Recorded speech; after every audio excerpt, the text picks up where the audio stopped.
We will now create a product sheet which will house all relevant information about our product in one place. The first step is to duplicate one of our pre-installed products.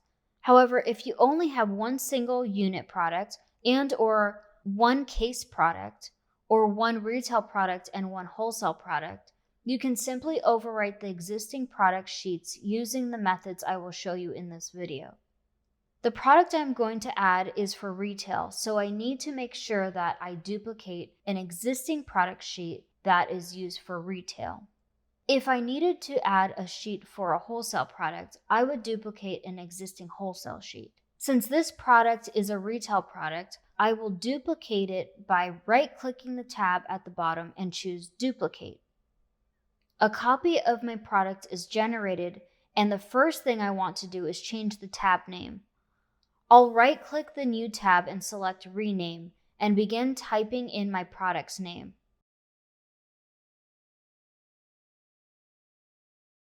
Immediately after that, I am going to update my product name here as well.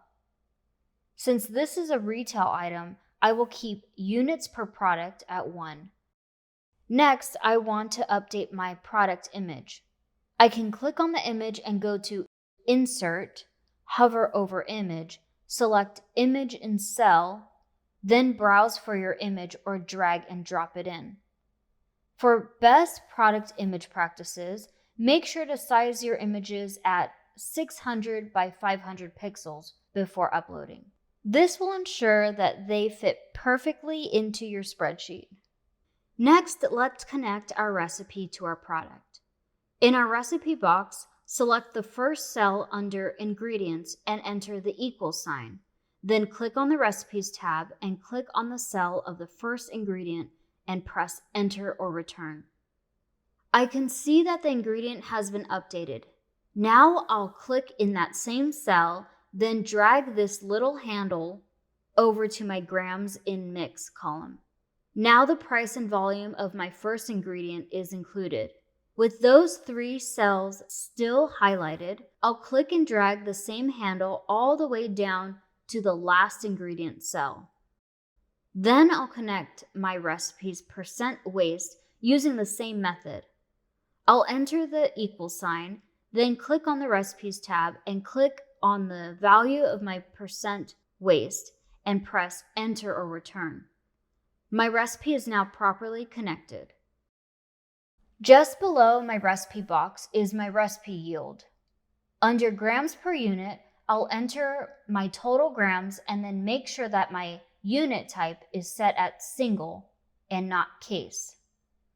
I can now see that my product yield and cost per unit has automatically generated. Moving on to add-ons. Add-ons in this case are additional components added after the core product has been manufactured, like the frosting on the cake or the special trim added to a picture frame. In my case, after I form the shape of the truffles, I want to roll them in cocoa powder. In the first ingredient drop-down menu, I'm going to select cocoa powder and then enter the number of grams per unit. If this were a wholesale item, I would enter in the number of grams per case. This is the only ingredient in my add-ons, so I'll move on to connecting my product's packaging. Similar to the method of connecting our recipe, I'm going to select the first cell under Item, enter an equal sign, click on the Packaging tab, and choose the first item in my product's packaging and press Enter or Return. Now I'll drag the little handle over to Quantity, and with all 3 cells selected, drag it down to the last cell in Packaging. Now I can connect my product assembly time. In the base assembly box, I am going to click the cell under Hours, enter in the equal sign, click the Assembly tab, and select the cell that has the total hours of my recipe and press Enter or Return. On my product sheet, the base assembly cost per hour should match the cost of my product's recipe on my assembly sheet, and it does. Moving on to the unit assembly box, I can see that my unit hours have automatically generated, so all I want to do is connect the hours for packaging.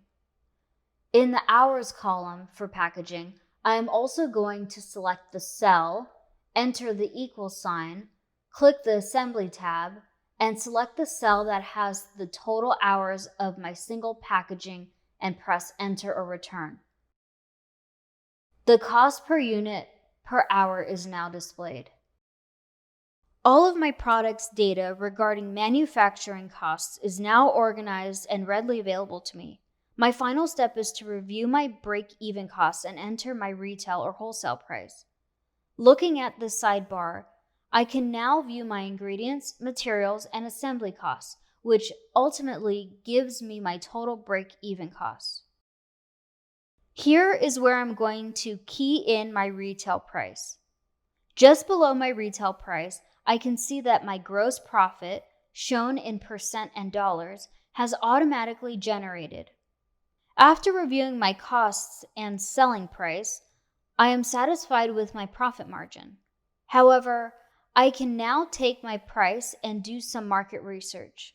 I want to see how my price and offering compares against my competition and industry.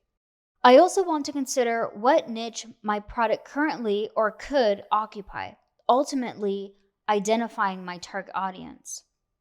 Depending on my discoveries, I may be required to increase or lower my sell price, and I can easily do that here at any time. Lastly, just below my gross profit is my total production time per unit and the approximate number of units that I can make per hour. If this were a wholesale product, it would also show me my customer's price per unit. If you are using a spreadsheet that includes fulfillment, you are probably wondering why you are being told to connect these cells. We will jump into that in step 6. For now, let's move on to updating our summary sheet in the next step.